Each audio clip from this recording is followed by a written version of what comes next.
Pertanyaan yang pertama dari Bu Lia, gitu ya. Jika perusahaan sebelumnya menggunakan NPS dan Customer Satisfaction nih, ada dua nih Pak. Tapi ada plan hanya akan menggunakan Customer Satisfaction saja. Apa ada impact-nya Pak? Boleh Pak Yanuar dulu kali ya, kalau yang pertama-pertama. Oke, terima kasih Mas Pran. Terima kasih juga Mbak Lia atas pertanyaannya. Ini Mbak Lia dari MSIG ya? Iya, Pak. Hmm, sama nih sama Mbak Ledi sebenarnya.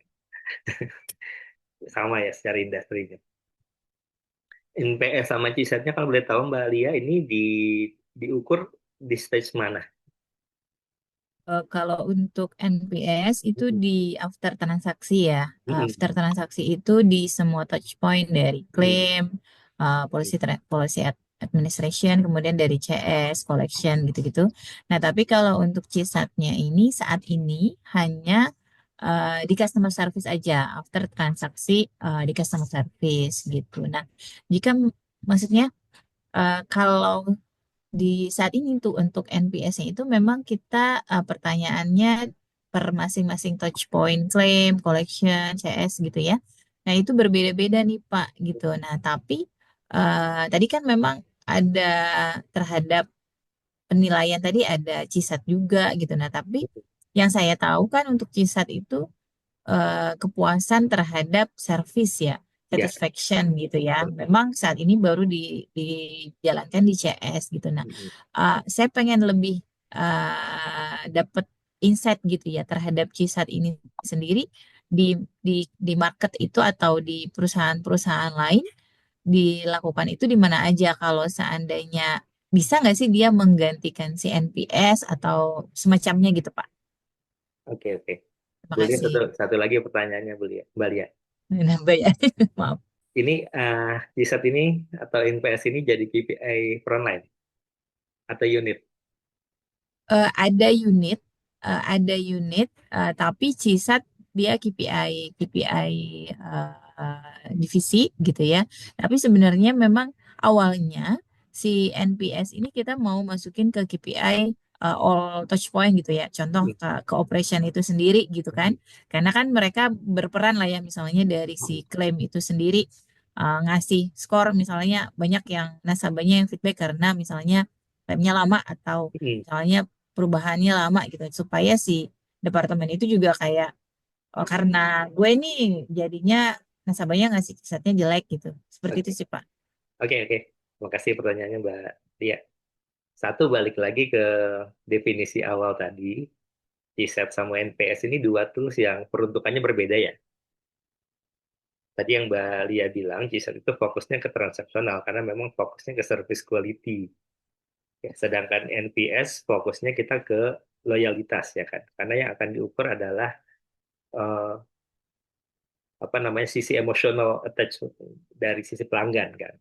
Jadi kalau misalkan mau ngukur eh, kualitas dari pelayanan, saran saya sih sebaiknya CSAT aja, itu udah cukup. Dan lebih baiknya juga ini diukur per setiap touch point yang ada interaksinya. Nggak apa-apa kalau di sisi itunya CSAT ya.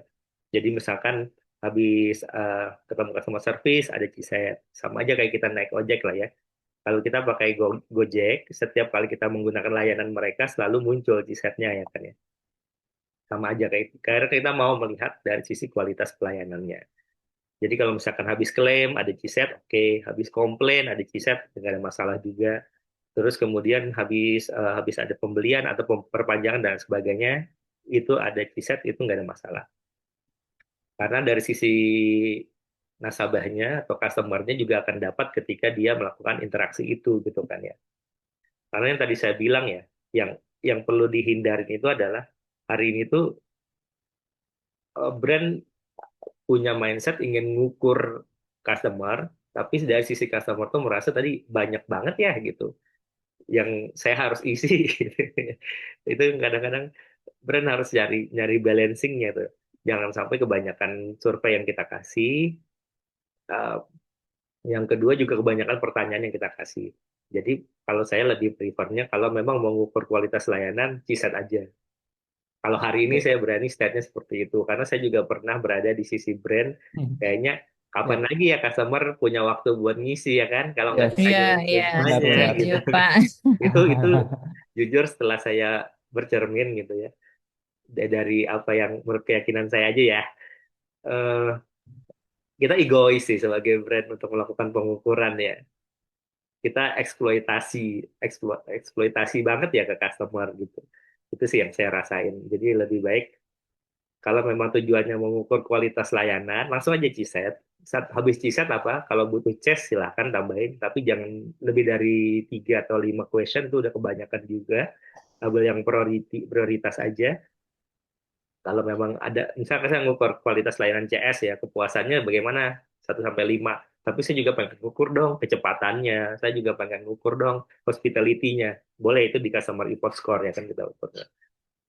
Satu Oke, lagi nanti yang open question kan, untuk face of customer-nya. Jadi kita bisa melakukan close loop. Jadi untuk ke situ nggak apa-apa menurut saya GSET. Nah, NPS lebih baik dijadikan KPI unit atau justru di top manajemen untuk Oke, NPS-nya. Pak. Jadi diukurnya berkala oh, aja, misalkan 3 bulan sekali, 6 bulan sekali ke customer yang Mm-mm. yang berinteraksi dengan kita di produk tersebut, misalkan gitu kan ya. Jadi itu jauh Oke. lebih jauh lebih powerful karena kita secara analitiknya juga jauh bisa lebih deep lah gitu kembali ya teman-temannya ya. karena tujuannya berbeda gitu. Saya sih cuma titip pesan ke teman-teman brand, jangan egois kita sebagai brand mumpung gitu. Mumpung customer Iya. ada waktu, udahlah kita drop semua pertanyaan gitu. Saya ngakuin itu dosa saya juga dulu sebagai brandnya. Tapi sekarang saya Oke. berpikirnya lebih lebih customer centric ya mungkin ya. Gitu kalau menurut saya sih. Ya, Mungkin terima kasih, nambahin Oke, Pak. saya sekalian satu lagi siap. mungkin ya Mas Frans Mbak Lia mungkin betul tambahin Mbak Lidi. Saya juga termasuk yang melihat KPI sih. Ya, kalau kalau bisa sekarang karena nggak semua ya. Tetap ukur skor CSAT, tetap diukur, NPS tetap diukur, tapi kalau bisa KPI yang ada di unit-unit terkait atau bahkan di tim yang ada di branch kita, jangan dikasih KPI-nya skor. Kenapa? Karena tadi yang saya bilang bisa dimanipulasi ya kan. Yang mau di preventif seperti apapun, potensi itu tetap bisa ada gitu. Saya coba bayangin sekarang melihatnya bahwa kayaknya dibanding kita coba ngambil skornya, toh nanti akan ada data yang masuk juga, lebih baik mereka baca voice of customer gitu. Nah, dari voice of customer itu, coba ambil aja KPI mereka, misalkan dalam 1 bulan harus ada improvement satu, misalkan, yang bisa dikontrol oleh mereka dari voice of customer. Nah, improvement itu dibentuk oleh mereka dalam bentuk program. Jadi sebenarnya KPI mereka adalah program improvement gitu. Misalkan ditargetin KPI-nya 1 bulan 1 kali. Misalkan apa? Dari voice of customer dilihat di bulan lalu layanannya kurang ramah, berarti improvementnya kan nggak harus bikin sistem canggih ya dengan teknologi AI bla bla bla ya. Bikin aja misalkan kami mau ada role play seminggu 3 kali gitu. Ini bagian dari improvement dari kemarin karena dapat voice of customer layanannya tidak ramah atau jelek. Saya lebih lebih senangnya kayaknya ngarahinnya ke situ deh gitu teman-teman ya. Kalau udah, tapi ini menurut keyakinan saya ya, karena saya melihatnya Ya, Pak. ke action lebih baik gitu dibandingin ke scoring gitu. Scoring kan output, sedangkan action tadi kan outcome ya, yang nanti dampak ke bisnisnya justru dari outcome gitu. Oke, terima kasih Pak Yanuar. Hopefully sudah menjawab ya, Boleh ya. Kalau tambahan Ya, dari terima saya, kasih, Pak Yanuar. dari saya ada based on pengalaman ya, Bu. Kalau perusahaannya fokus ke perbaikan layanan atau operasional, CSAT only sih masuk akal. Tapi kalau perusahaannya Ya, butuh indikator loyalitas dan arah strategi, ada satu metrik lagi yang harus ditambahkan meski frekuensinya tadi jarang. Tadi ya, sesuai ya. yang dibuat sama Pak Yanuar. NPS-nya Oke, bebanin ke manajemen, jadi manajemen benar. Ya. Yes.